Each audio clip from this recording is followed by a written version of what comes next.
You know the sound. That high-pitched whine of an engine redlining. The smell of burning rubber.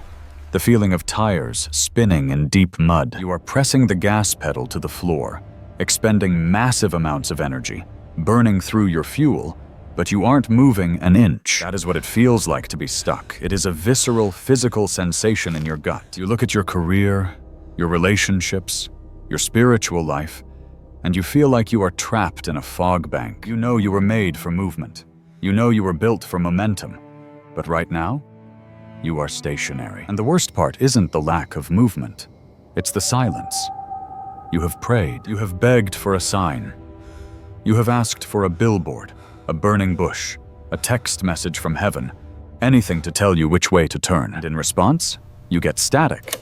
It is the most isolating feeling in the human experience. You open your phone, and you doom scroll through Instagram or LinkedIn, and it seems like every single other person on the planet has the cheat codes. They have the 5-year plan, the perfect family, the clear purpose, and you are just waiting. The frustration builds until it curdles into a question that we are often too afraid to ask out loud. God, did you forget where I am? Did you lose my address? Am I doing something wrong? But I want to offer you a different perspective today. A perspective shift that might just unlock the door you've been banging on. What if stuck isn't a punishment? What if stuck isn't a dead end? What if you aren't stranded, but you are actually being repositioned? Think about a GPS. When you miss a turn, what does it do? It pauses. It calculates. It says recalculating. That pause isn't a malfunction. It is the machine working to get you back on the optimal route. What if the silence you are hearing right now isn't the absence of God, but the intense concentration of a master guide who is recalibrating your trajectory? The biggest lie we believe is that divine guidance is a treasure map hidden under a rock somewhere, and if we are smart enough or holy enough, we will find it. But that is not how the spiritual ecosystem works. In John 16, Jesus says the Spirit will guide you into all truth. Guidance isn't a map you find, it is a person you follow. The problem isn't that God has stopped broadcasting the signal. The problem is that our lives have become so incredibly loud. We have lost the ability to tune into the frequency. We are going to walk through 5 specific road signs. 5 ways to tune that frequency that prove God is already speaking to you right now in the middle of your confusion. The first road sign is the hardest one for our modern brains to accept. The protocol of radical stillness. We live in an attention economy. From the moment you wake up, the world is screaming at you. Notifications, emails, headlines, podcasts, music. We are terrified of silence because in the silence we have to face ourselves. But silence is the native language of God. There is a story in the ancient text about the prophet Elijah. He needs an answer. He stands on a mountain. A wind tears the rocks apart. God isn't in the wind. An earthquake shakes the foundation. God isn't in the quake. A fire rages. God isn't in the fire. And then, a gentle whisper. A still, small voice. That is where the direction was. You are looking for a hurricane. God is speaking in a whisper. And you cannot hear a whisper if you are standing in a storm. If you feel lost, your first move is not to run faster. It is to stop. Completely. Disconnect to reconnect. I'm talking about a physical intervention. Put the phone in the other room. Go for a walk without headphones. Sit in a chair for 10 minutes and just breathe. It feels excruciating at first because your brain is addicted to dopamine, but as the dust settles, the signal clears. Psalm 119 says God's word is a lamp unto my feet. Not a spotlight for the next 10 miles, a lamp. In the ancient world, a foot lamp lit up a radius of about 3 feet, just enough for one step. Stillness allows you to see the light that is already shining on your feet. The second road sign is hidden in your factory settings. This is reconnecting with your design. We often treat God's will like it's an external command file that's going to be downloaded into us, but often the will of God is encoded into your DNA. A bird doesn't need a seminar to learn to fly. It flies because it has wings. A fish swims because it has gills. You have a specific architecture of gifts and passions. When you feel stuck, it's usually because you are operating outside of your design. You are a bird trying to swim.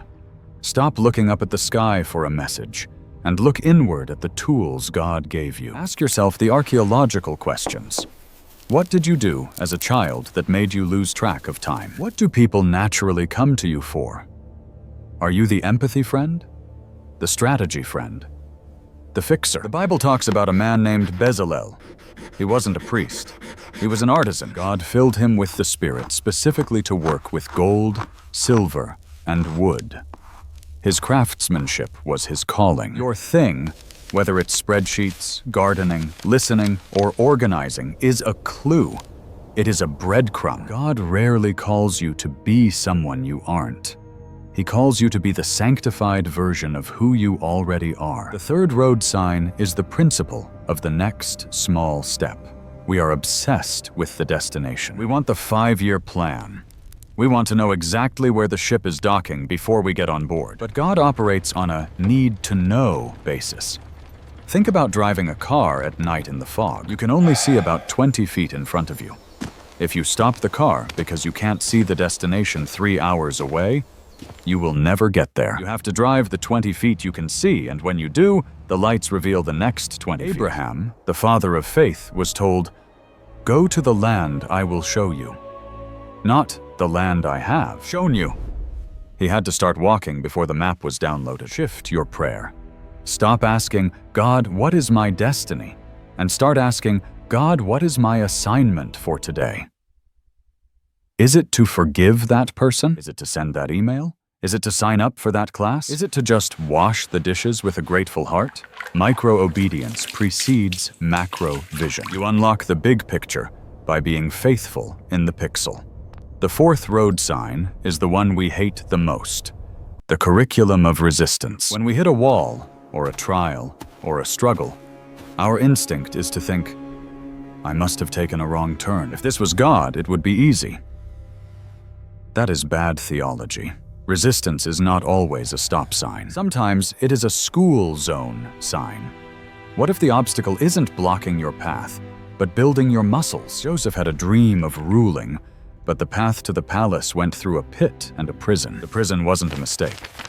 It was the university where he learned the administrative skills to save the world. If you are in a season of struggle, financial tightness, or loneliness, do not waste the pain. Ask a different question. Instead of, "Why is this happening to me?" ask, "What is this trying to build in me?" Is God teaching you patience? Is He teaching you to trust Him as a provider? Is He refining your character so you don't get crushed by the weight of the blessing He is about to give you? You aren't just waiting, you are training.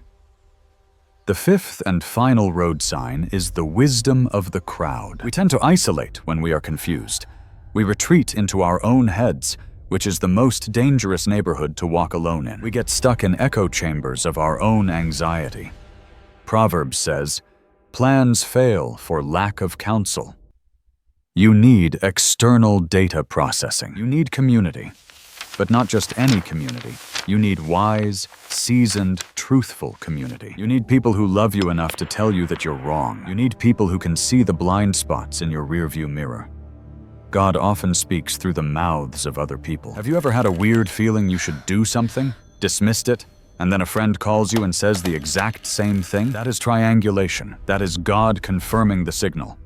If you don't have those people, your next step is to find them. Get in a room with people who are running the race well.